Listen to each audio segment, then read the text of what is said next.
देखिए बच्चों, मैं आज आपको कॉम्प्लीमेंट्री और सब्सिट्यूट गुड्स के बारे में बता रही हूँ। Complementary goods those goods which are use together to satisfy a particular wants. एक पर्टिकुलर वांट्स की संतुष्टि के लिए जब कंज्यूमर दो गुड्स को एक साथ यूज़ करता है, यानी कि एक के बिना दूसरे का काम नहीं चलता है, या एक वस्तु के बिना दूसरी वस्तु की कोई उपयोगिता नहीं होती है, तो ऐसी कमोडिटी को हम कॉम्प्लीमेंट्री बोलते हैं। जैसे एग्जाम्पल के लिए हम बता देते हैं आपको, पेट्रोल और गाड़ी, बिना पेट्रोल की गाड़ी नहीं चलती है। अब हम इसी को शुगर और टी के रूप में आपको कॉम्प्लीमेंट्री, ये भी कॉम्प्लीमेंट्री गुड्स हैं। तो ऐसी कंडीशन में अगर शक्कर नहीं है तो हमारी चाय की कोई उपयोगिता नहीं है।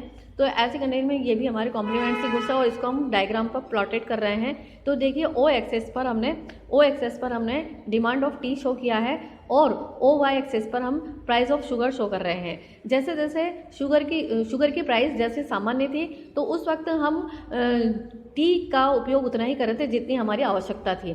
लेकिन जैसे ही शुगर की वैल्यू पी से P1 बढ़ गई है, वैसे ही हमने जो चाय की डिमांड कम कर दी, यानी कि ऑब्वियसली हम चाय पीना कम कर देंगे। जैसे शक्कर महंगी हो जाती है तो हम चाय पीना कम कर देते हैं। तो ऐसी कंडीशन में चाय पीना कम कर देंगे तो हमारी शुगर की जो चाय की क्वांटिटी Q से Q1 तक पहुंच जाएगी।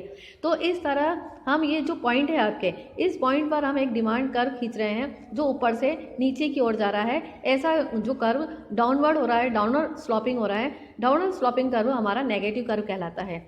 इसी तरह हम सब्स्टिट्यूट गुड्स का लेंगे। तो देखिए, हाँ जी बच्चों, देखिए मैं सब्स्टिट्यूट गुड्स के बारे में बता रही हूँ आपको।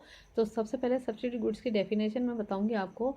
Those goods date can be use in place of one another for satisfaction of particular wants. एक पर्टिकुलर वांट्स को के सेटिस्फैक्शन के लिए जब हम एक वस्तु के स्थान पर कोई दूसरी वस्तु यूज़ कर लेते हैं, तो ऐसी वस्तु या ऐसी कमोडिटी हमारी सब्स्टिट्यूट कहलाती है। अब हम सब्स्टिट्यूट गुड्स को हम डायग्राम पर प्लॉटेड करके आपको बता रहे हैं।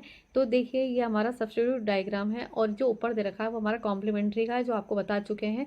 सब्स्टिट्यूट में हमने यहाँ पर ओ एक्सेस पर तो हमने टी की डिमांड को शो किया है, और ओ वाई एक्सिस पर हम आपको प्राइस ऑफ जो हमारे सब्स्टिट्यूट है कॉफ़ी, उसको बता रहे हैं। यहाँ पर टी है और ये कॉफ़ी है। ये हमारी डिपेंडेंट डिमांड है और ये इंडिपेंडेंट डिमांड है। तो देखिए, यहाँ पर अगर कॉफ़ी की प्राइस बढ़ रही है तो हम चाय की क्वांटिटी को ज़्यादा यूज़ करने लग जाएंगे, यानी कि चाय की क्वांटिटी Q1 यूज़ कर रहे हैं। और यदि हमारी कॉफ़ी की प्राइस P1 से गिर करके P हो जाती है तो हम चाय की डिमांड कम कर देंगे, यानी कि कॉफ़ी सस्ती हो गई है तो चाय पीना कम कर देंगे, और यदि कॉफ़ी महंगी हो गई है तो चाय पीने की क्वांटिटी हम बढ़ा देंगे। तो इस तरह, यानी कि यहाँ पर आपका प्राइस, अगर हमारी देखिए यहाँ पर हमारी कॉफ़ी इंक्रीज़ हो रही है, कॉफ़ी की प्राइस इंक्रीज़ हो रही है तो चाय की डिमांड भी इंक्रीज़ हो रही है। यानी कि प्राइस और डिमांड, यानी कि प्राइस और क्वांटिटी दोनों में